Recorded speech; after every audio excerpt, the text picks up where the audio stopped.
As a matter of fact, the guys who really started Vail, Pete Sauer and people like that, didn't have any money at all. Yeah. And the following happened. It comes to my office, Bill Stark and Hank Heidbrink, and they have a actual signed. I saw the deal. I've got a copy of it right here. Okay.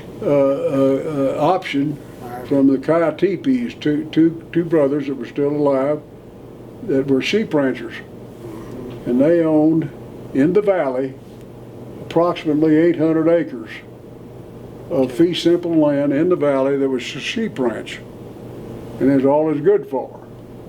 It was a sheep ranch. I mean, it just, unless you had the money to put in all kinds of irrigation from the didn't grow enough food for cattle from Gore Creek or something like that, you didn't have any water.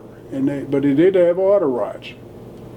Well, at any rate, that 500 acres on the 503, they had actually 535 acres on the east end, but 30 of it they kept out in the option, which was their homestead and actually the home in which the boys had been raised. I see. But they lived over in Utah. They'd given up on trying to make a living in the valley. There, high altitude up there is impossible. And they kept some working in the summertime or what have you, but they were very limited in their sheep ranch operations. Did you ever learn? But that was all that happened, and then on the west end, they had 300 acres, which had a little bit better agricultural value, and then out in the valley near Avon, they had 270 acres. Got it. So there was a total of 1,070 acres under option. 30 acres that wasn't under option. That they kept out. So that they kept out. So the whole thing amounted to 1,070 acres.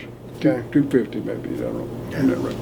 270 acres. 270 because you can get to roughly to 1070 here. Yeah. Okay. They had a little under 1,100 acres. And they kept out 30.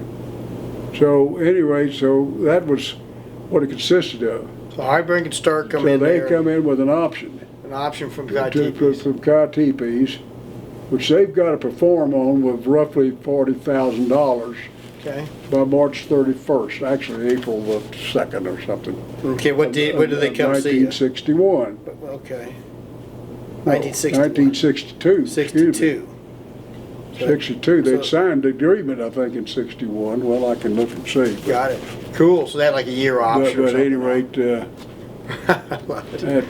had an option. Buy the place. 4 or 5 months or so, while they got their thing ready to sell and their titles up to date and all that sort of stuff. This option had to be exercised, and they had to pay like $79,000 roughly in that year.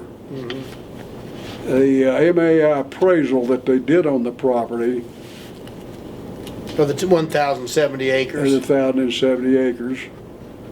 Appraisal report was done February 17, 1961. So it was 61 when all this was going on. Wow, cool. And before everything opened. Excuse me, that's not 62. 62, I was already busy doing things.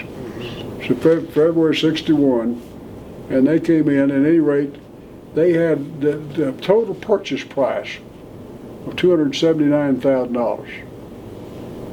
For the whole 1,000 acres. For the whole 1,070. $279,000. You mean that's what they wanted? That's 800 acres at a little over 30% of the fee simple acreage in the Valley of Vail.